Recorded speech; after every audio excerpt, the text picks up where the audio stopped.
All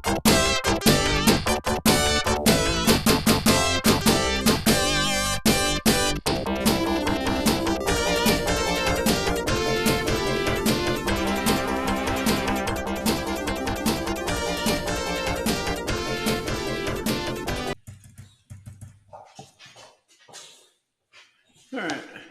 Hi, welcome back to AP Physics C, Electricity and Magnetism. This is topic 10.3.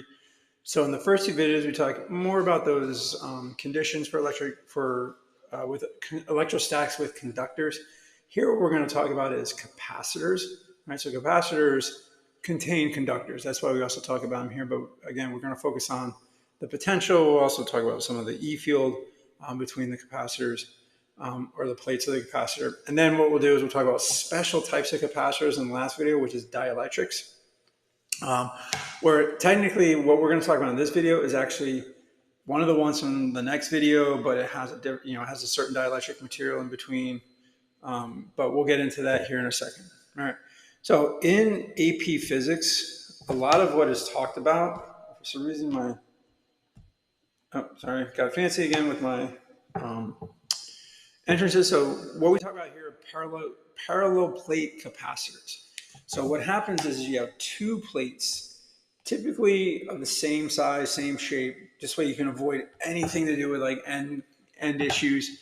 They're going to equal this. They're going to hold the same amount of charge, okay, but with opposite signs. So it kind of combines some of the stuff that we just talked about in 10.2 with the redistribution of charge, and so forth. Okay. So equal amounts of charge, opposite signs. You're gonna have a positive plate, you're gonna have a negative plate, and because of that difference, you're gonna have in between it an electric field and a potential difference. Okay.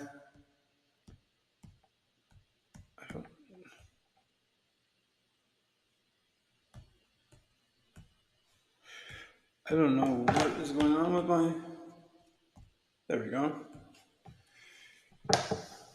Okay, so capacitance, right? So this is a property of the capacitor.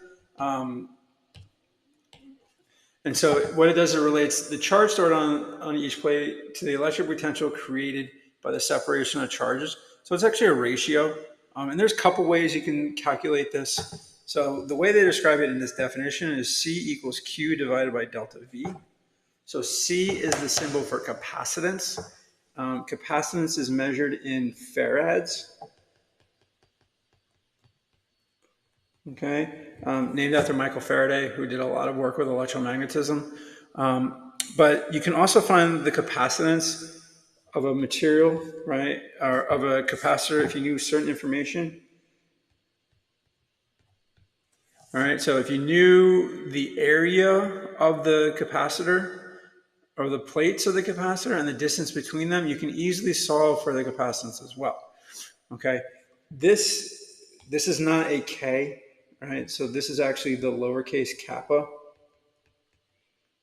It's just kind of hard to draw it. It's kind of like a real like fancy K.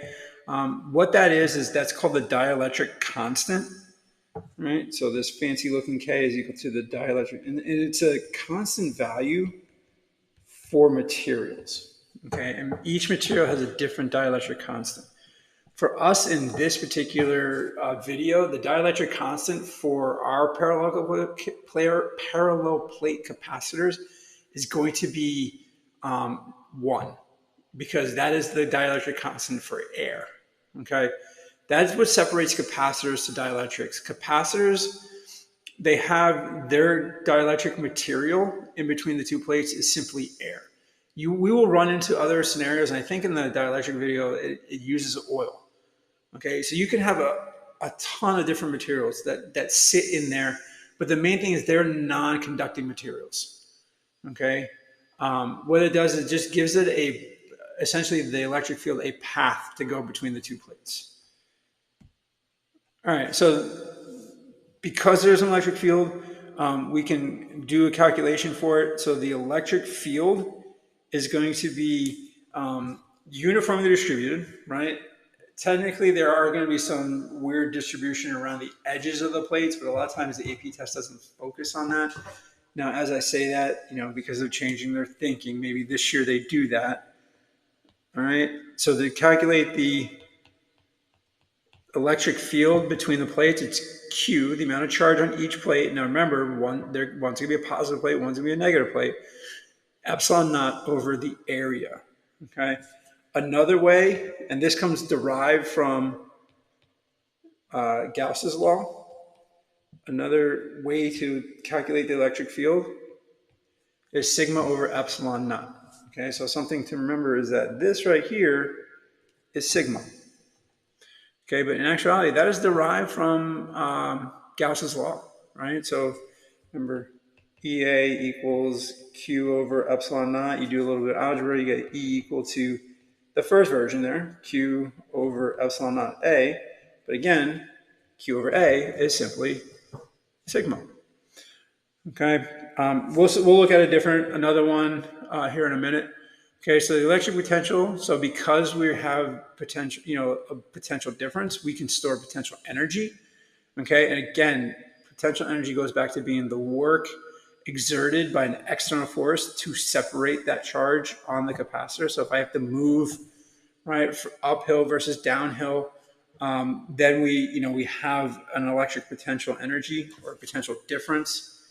So the potential energy caused by on a capacitor, 1/2 Q delta V.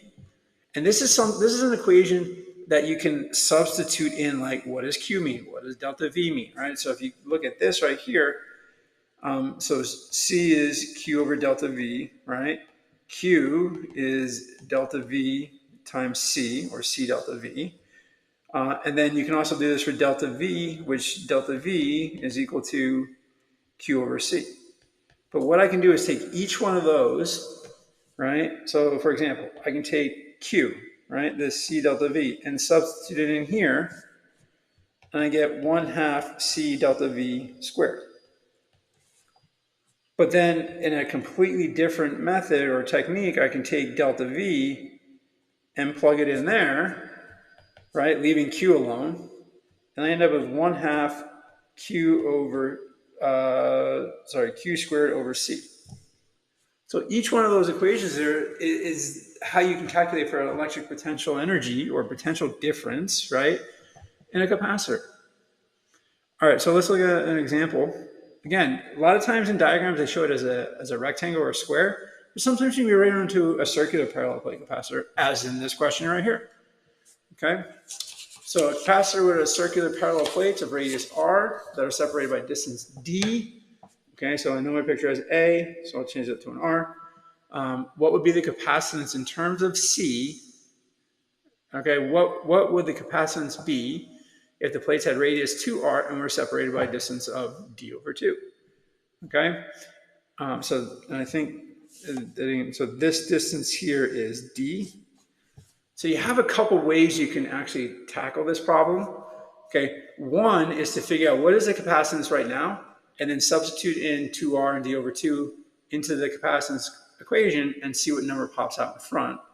So if we figure out what C is, so we're going to do epsilon naught A over D, right? Because remember, right now, when it's called a capacitor, the kappa, the dielectric constant, is 1. Okay? So area is pi r squared, right, over D. And so we would say epsilon naught pi big R squared over D, right? Because they're telling us the radius R and distance D. So that's our C. They want our answer in terms of that, okay? So now we plug in 2R and D over 2, and we try to figure out what number comes out, right? And so start with the same, equation. It goes to the same, so it goes down to pi R squared over D.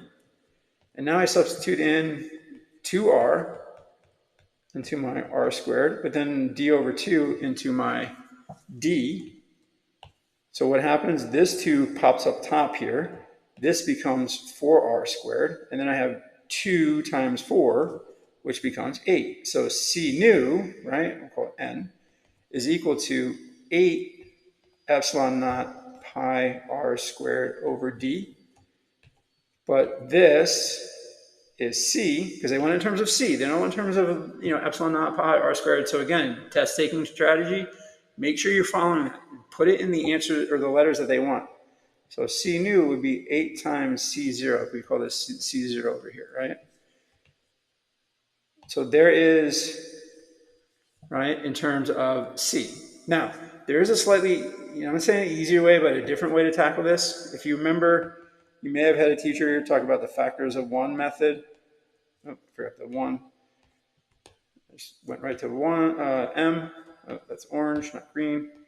Right? So basically, the factors of one method is you're going to take the original equation, plug in everything that is constant, you're going to plug a 1 in for, and anything that changes, you're going to plug in that factor.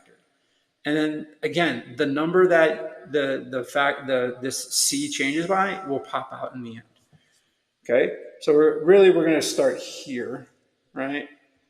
And I'll do it up here under it so we don't get any confusion. So we say C, right, equals epsilon naught is a constant. That's not going to change. Pi is a constant. That's not going to change, right? So those are my ones. Now I double the radius. But remember, the area is pi r squared, so you have to square that number. And then I cut the distance between them in by half. And so if I go through, I get 1 times 2 times 2 squared, which is 4, divided by a half. Well, this 2 comes up here on the top. And look what number popped out again, right? 8. So your C nu is 8 times your C original. Okay, again, multiple ways to go after this question. Now, this could be, a multiple choice question, easily. This could be a part on, a free response question, but then eventually say, okay, what is the capacitance in the first configuration? What is capacitance in the second configuration? Or they may say, student 1 says the C value will increase if you do the 2R and a D over 2, or it may, student 2 says it would decrease, and give you some reasoning and say which one's right about student 1, which one's right about student 2, what's wrong about student 1, what's wrong about student 2, right? So remember, those are new questions that they're starting to incorporate into this curriculum. All right, so the last video is going to be about dielectrics, right? So remember, dielectrics are essentially special capacitors with a dielectric material in between.